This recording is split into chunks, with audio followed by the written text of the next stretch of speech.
During the cold, bitter months of the Afghan winter, the seemingly impassable expanse of the Hindu Kush provides an ideal place of refuge for the country's most elusive predator. At this time of year, snow leopards can be found at lower elevations in search of prey, but as temperatures rise with the onset of spring, the country's national animal makes a retreat to higher ground. Of the 12 countries that play host to these spectacular felines, there is perhaps no more extreme an example of this shift in temperature than Afghanistan, where land surface temperatures can rise to 50 degrees centigrade during the summer. At 35 degrees latitude, the intersection between the subtropical and temperate zones passes directly through the northern half of the country, contributing to a broad array of habitats, home to a large number of animals, including almost 400 birds, well over 100 species of mammals, and over 100 reptiles. Afghanistan and its wildlife can best be explored by traversing its 5 climate regions, which, thanks to their extreme variations in topography and precipitation, feature vast expanses of desert, woodland, forests, grassland, and rugged icy terrain, the latter of which is exemplified by a thin stretch of land in the far east of the country.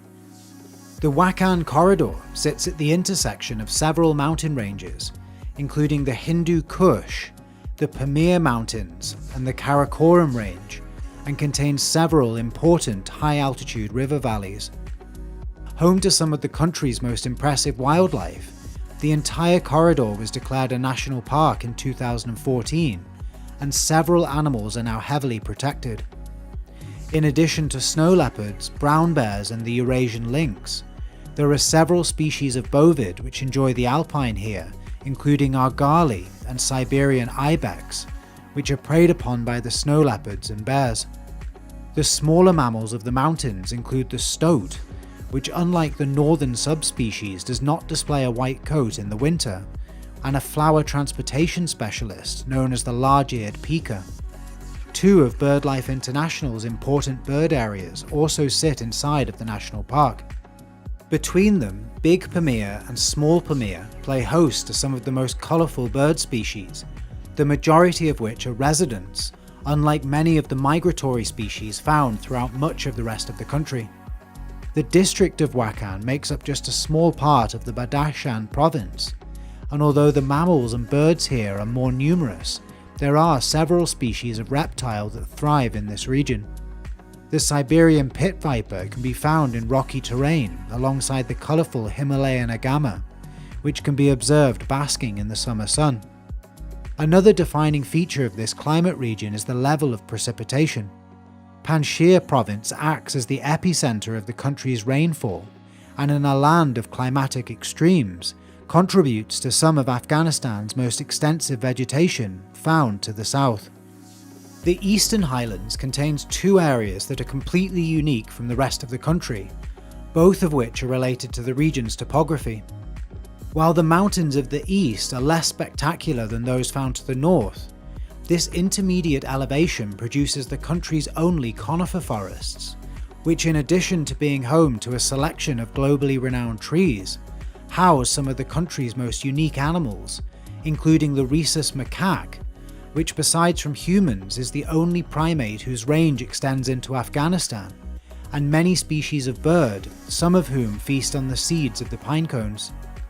Perhaps the most interesting bird in this area is the Himalayan monal. The males of the species exhibit an almost unbelievably colourful plumage, which is used to impress females during courtship. These conifer forests start in the north in the Nuristan province, and run in a strip down towards the deserts of the south. Surrounding these forests are areas of woodland, the dominant habitat of this region, which is home to its own collection of creatures, including the country's second species of bear, the Asiatic black bear. Being subject to such extreme temperatures, it's worth noting that these areas of lush foliage are sparse, with large tracts of barren land found throughout the country, including the Eastern Highlands. The fertile forests of Nuristan are separated from those further south by one such arid area, which sits at the lowest elevation in the eastern portion of the country and is also subject to the highest temperatures. Although many of the reptiles here are partial to mountainous rocky terrain, this patch of land and the Eastern Highlands in general act as the northwesternmost point of their distribution, due to an understandable reluctance to venture much further into the Hindu Kush. One notable exception to this, however, is the leopard gecko, which can be found further west at higher elevations. Of the species limited to the east, one of the most interesting is the Bengal monitor lizard, which is one of only 2 monitors found in Afghanistan. If you thought the landscapes here were incredible, I have good news as we pass through the country's capital, and by far the most populous city, Kabul, as we return to higher elevations to explore another of the country's ecologically diverse regions. The Central Highlands features the bulk of the Hindu Kush mountain range, and in addition to being breathtaking in the winter months, is also a sight for sore eyes in the summer. One of the area's most interesting features is a large system of caves, in which some of the country's 30+ species of bat take refuge.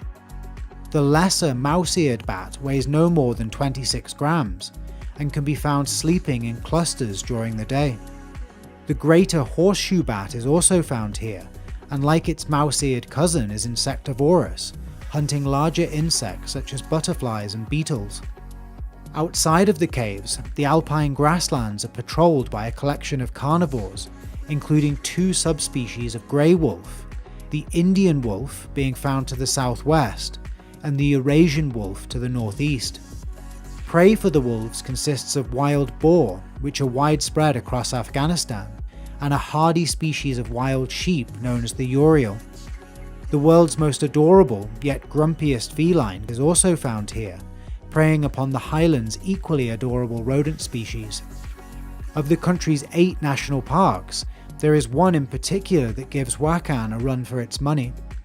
Bandi Amir was established in 2009 and features a set of deep blue, high-altitude lakes that contrast sharply with the reds and greys of the surrounding mountains.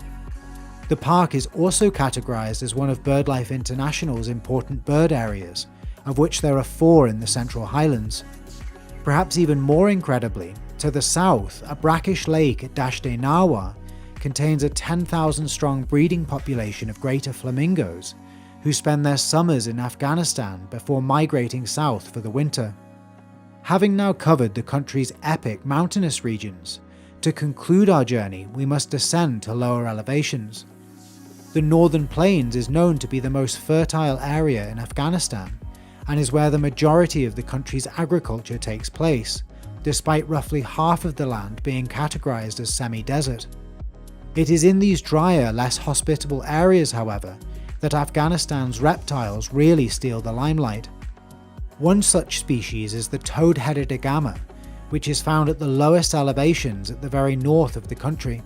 They use a shaking motion to bury themselves in the sand, and have colourful flaps of skin on either side of their mouth, which are used as a defensive display when threatened. The snakes of the north include the dwarf sand boa, which is one of 3 sand boas found in the country, the barred wolf snake, another non-venomous species, and the Caspian cobra, which is highly venomous and regarded by some as the deadliest species of cobra. Thankfully, they feed mostly on small mammals, such as the midday gerbil, which, like the large-eared pika, will collect vegetation to store in its burrow.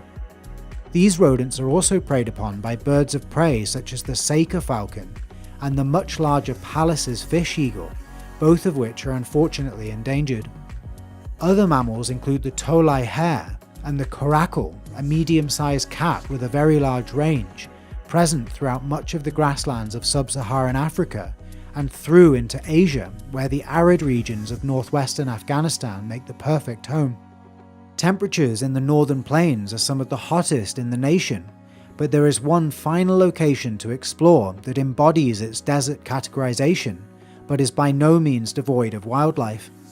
Both Helmand and Kandahar provinces have a reputation for being intensely hot, harsh environments, but these areas are not composed solely of flat, sandy desert.